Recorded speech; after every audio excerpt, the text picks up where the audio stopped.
Some tips for fall. Hi everyone, Leo Notenboom here for AskLeo.com. Earlier today, Seth Godin, a respected internet journalist, entrepreneurial type, and someone that I pay attention to and follow, posted a list of 10 tips that he actually targeted at people who are coming to technology for the first time. The target he's laid out was newbies, essentially, people maybe entering the business world or going back to school this fall or whatever. As I read through his list, I realized that, they really apply to everyone. They really could apply to just about anyone who's, even myself, who's been on the internet forever. It's a good reminder. So what I want to do today is run down essentially my version of that list of his and just sort of act as a reminder as you maybe go back to school or go back to work after the holiday or whatever. Number one, don't hit reply all unless you mean it. This is one of those mistakes that crop up from time to time. And in fact, once again, there was an article published in the New York Times where someone basically sent a message to a large list unintentionally, and people didn't understand why they were on that list, so they all started replying all to say, take me off this list. That's not the thing to do. It's not the way to do it. It ended up bringing the mail servers to a halt because of the overload of everybody sending all those messages.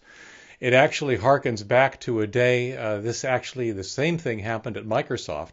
Ask any old-time Microsoftie about something called Bedlam DL3, and they will tell you that that's exactly what happened. Somebody set up a test mailing list, mistakenly sent something out to the entire company, and one by one, lots and lots of people started replying all, and the mail servers all crashed. It took, I think, 2 days to recover from that. So it's not just about mail server load, of course. You don't necessarily want your reply to go to everyone, nor should your reply necessarily apply to everyone.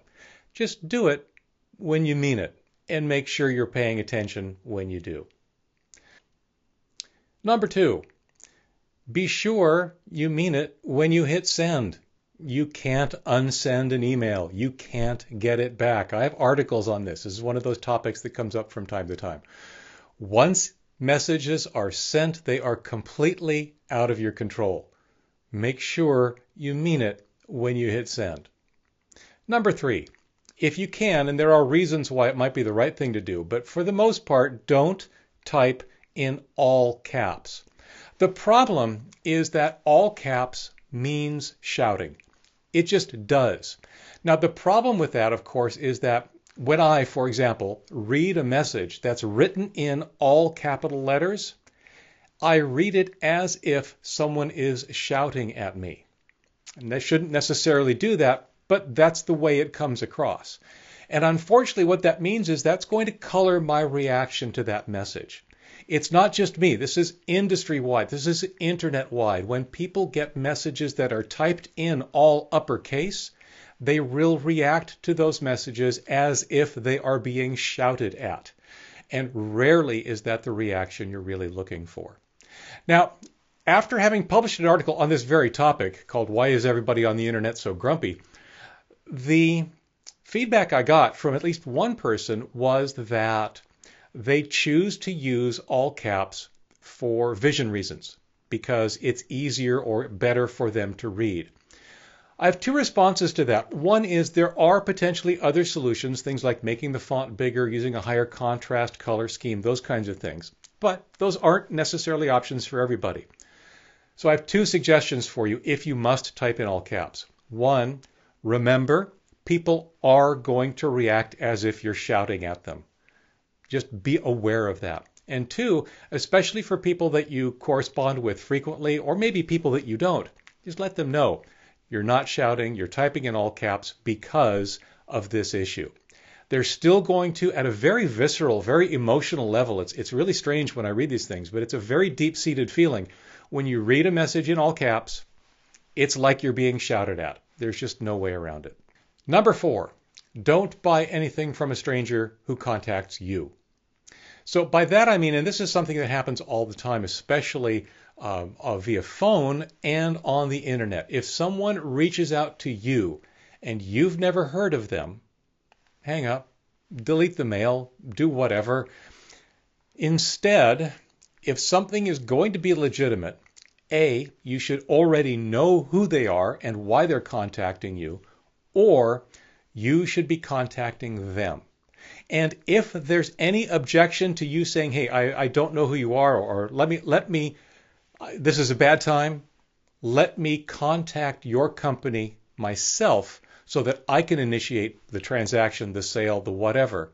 If there's any objection to that, that's even another sign that it's probably not everything it's supposed to be.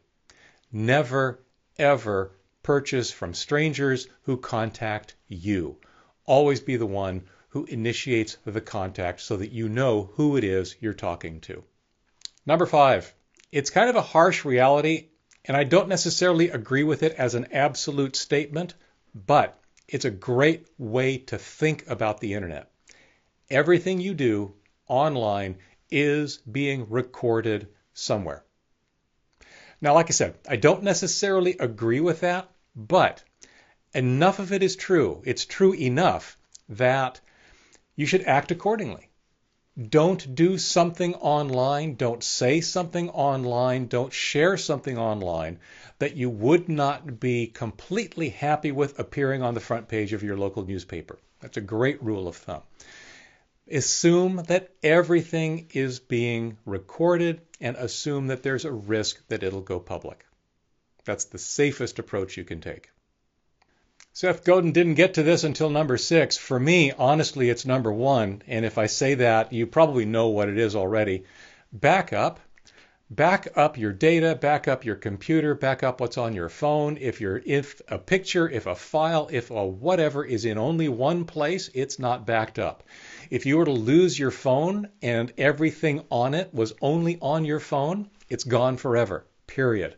On the other hand, if you had a second copy, maybe in the cloud, maybe on your computer, wherever, it doesn't really matter, then you don't have this risk of suddenly losing lots of important information because you lost your phone, because your hard disk failed, or something like that. Back up. You know this. I've been saying it for years. Number 7, when in doubt, reboot. And this applies in his list. He mentions it as number 7, reboot your computer. Remember, your phone is a computer, your camera is a computer, your TV is a computer, your DVR is a computer. All of these devices are computers. If something's acting up and not acting properly, reboot it. It's the very first thing that almost any technician is going to suggest you do. It's just the nature of technology that a lot of different things get cleaned up and cleared up and reset to a better state simply by rebooting them.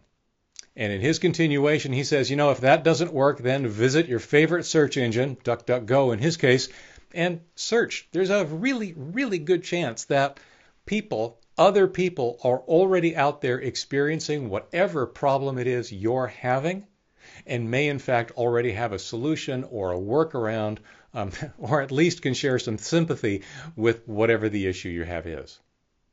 Number 8. His point of view is to become an expert in something, you need to do more than read the first link that shows up in a search result. I'm going to go deeper than that. You don't necessarily want to be an expert in something that you're searching on. You just want an answer. That's why people show up at Ask Leo. I get that. But the first response or the first listing in Google, it may be helpful, it may not. The second may or may not.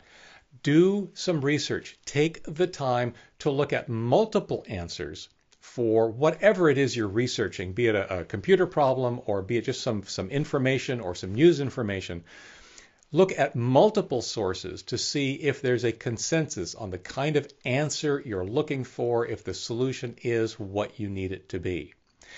Especially when it comes to rumors and news and oh my gosh especially on social media postings that are just highlighting the most recent supposed atrocity by so and so. Check Snopes. Go to Snopes.com to check for urban legends, false information. There's so much of it out there right now.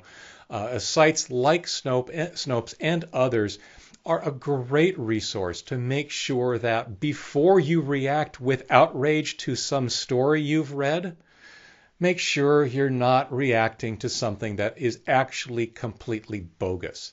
Not only does it give that story way too much legitimacy, but it doesn't really reflect all that well on you when it's later pointed out that you just got all upset by a fake story.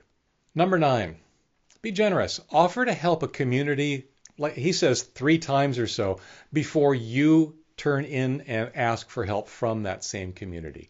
Give more than you get. It's a variation of the golden rule, but it is something that I think applies really, really strongly.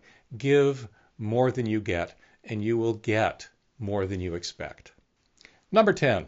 This is really a follow-on to number 8, where I talk about, checking with Snopes. Don't believe everything you read online. In fact, don't believe most of it. Everybody has an agenda. They really do. And when they're presenting information, they color that information with whatever agenda it is they have. Take the time to research it if you can. Be skeptical at least when you read anything online. And a bonus number 11, be kind.